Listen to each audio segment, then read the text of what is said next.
Assalamualaikum warahmatullahi wabarakatuh. Hai.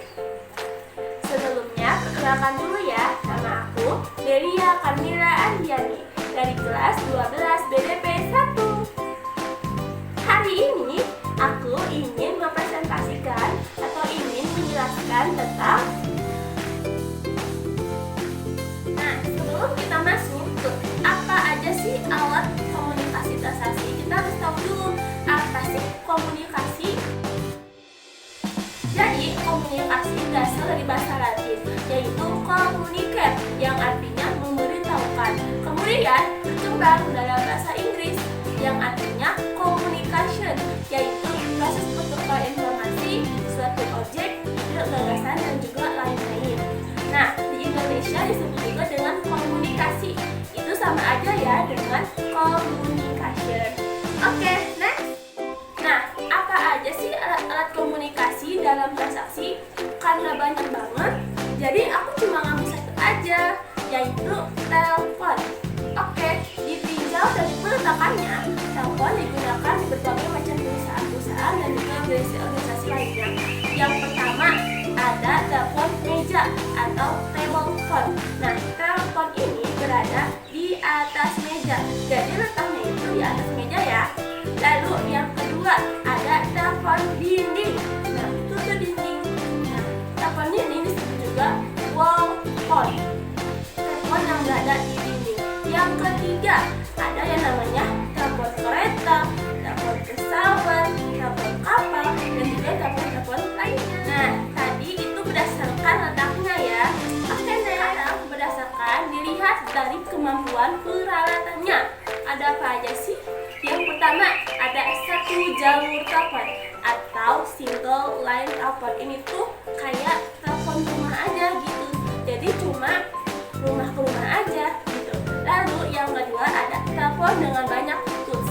Nah, ini tuh sering banget digunakan oleh organisasi tertentu. Lalu yang ketiga, ada sistem penting. Ini tuh sistem apa sih?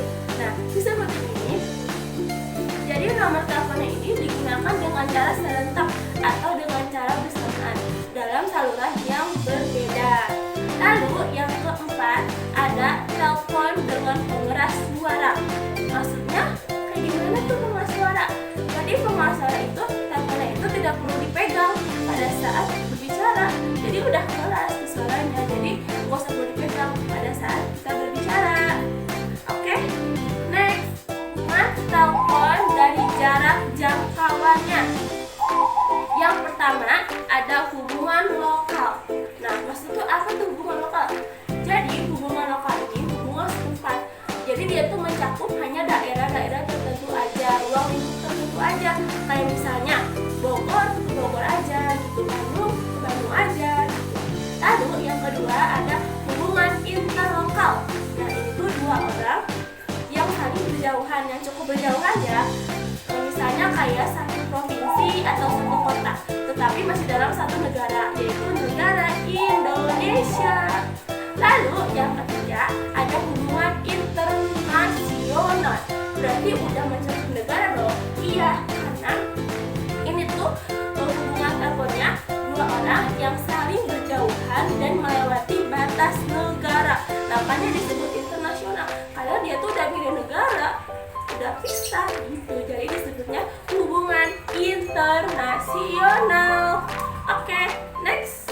Oke, sekarang kita ke klasifikasi telepon. Ada apa aja sih? Nah, yang pertama ada telepon yang menggunakan sistem sambungan. Itu yang pertama ya. Nah, sistem sambungan ini juga terbagi menjadi dua. Yang pertama ada otomatis, yang kedua ada manual.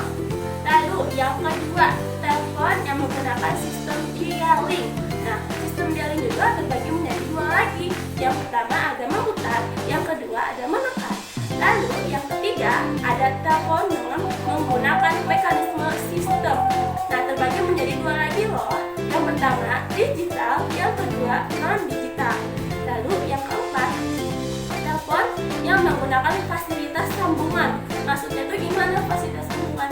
Jadi dia itu menggunakan kabel, satelit, atau atau menggunakan stasiun microwave. Nah, lalu yang terakhir nih, telepon digital.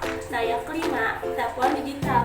Nah, telepon ini tuh sering digunakan atau paling banyak digunakan oleh perusahaan-perusahaan tertentu karena yang pertama mudah, yang kedua praktis, yang ketiga tidak bertele-tele, kabel-kabelnya tuh nggak ada, jadi langsung kayak mudah, canggih juga gitu. Jadi perusahaan itu lebih banyak menggunakan telepon digital.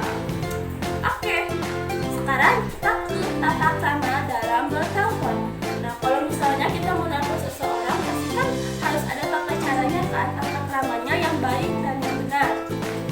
Yang pertama, menggunakan bahasa yang baik, sopan dan juga benar, dan tidak menggunakan bahasa yang kasar yang mengakibatkan lawan bicara menjadi tersinggung ataupun sakit hati. Lalu yang kedua, dalam menggunakan telepon harus menggunakan bahasa yang singkat, padat, dan juga jelas. Yang ketiga, menggunakan telepon yang penting-penting banget gitu. Kalau misalnya nggak penting-penting banget, ya nggak usah pakai telepon itu gitu. Kalau misalnya informasi itu sangat penting banget, harus banget disampaikan, diterima, itu baru boleh menggunakan telepon. Lalu yang keempat atau yang terakhir, ini tuh tidak menempelkan mulut pada gagang telepon. Jadi tuh gak usah nempel banget, si gagang telepon itu ke mulut kita. Jadi biasa aja gitu, gak usah nempel banget loh, gak bakal hilang juga gitu si telepon tuh. Oke, itu tata kramanya ya dalam kita bertelepon. Dalam kegiatan bisnis juga, telepon ini sangat penting dan juga paling banyak digunakan oleh perusahaan-perusahaan dan organisasi-organisasi lainnya. Oke, cara untuk menangani telepon yang masuk. Sama seperti halnya kayak kita ngangkat telepon biasanya ya. Nah, ini agak beda gitu. Yang pertama, apabila telepon berdering, maka harus segera diangkat. Tidak boleh berdering lebih dari 3 kali. Maka itu nggak boleh karena akan mengganggu suasana kerja. Lalu yang kedua, ucapkan salam seperti selamat pagi, selamat siang, selamat sore gitu. Lalu setelah ucapkan salam, sebutkan identitas diri. Nah, lalu setelah itu kita bilang ada keperluan apa, telepon. Nah, oke. Lalu yang ketiga, siapkan buku catatan atau kertas-kertas lainnya untuk mencatat hal-hal penting, kayak misalnya pesan-pesan gitu. Lalu yang keempat, ucapkan salam, lalu sebutkan identitas perusahaannya, identitas perusahaan kita yang kita tempati. Nah, oke. Lalu yang kelima, apabila si penelpon tersebut meninggalkan kita, maka harus dicatat di lembaran-lembaran atau buku-buku yang tadi kita siapkan. Oke. Lalu yang keenam, pastikan si nomor-nomor angka yang tadi pesan-pesan itu diucapkan kembali sama kita agar tidak terjadi kesalahan. Untuk tidak terjadi kesalahan, jadi harus diucapkan kembali apakah ini benar atau tidak. Di sini pesannya ini. Lalu yang terakhir, menutup telepon. Nah, yang menutup telepon ini bukan kita, tapi si penelponnya yang harus menutup itu. Jadi bukan kita dulu ya yang menutup teleponnya, tapi si penelponnya dulu yang menutup telepon tersebut.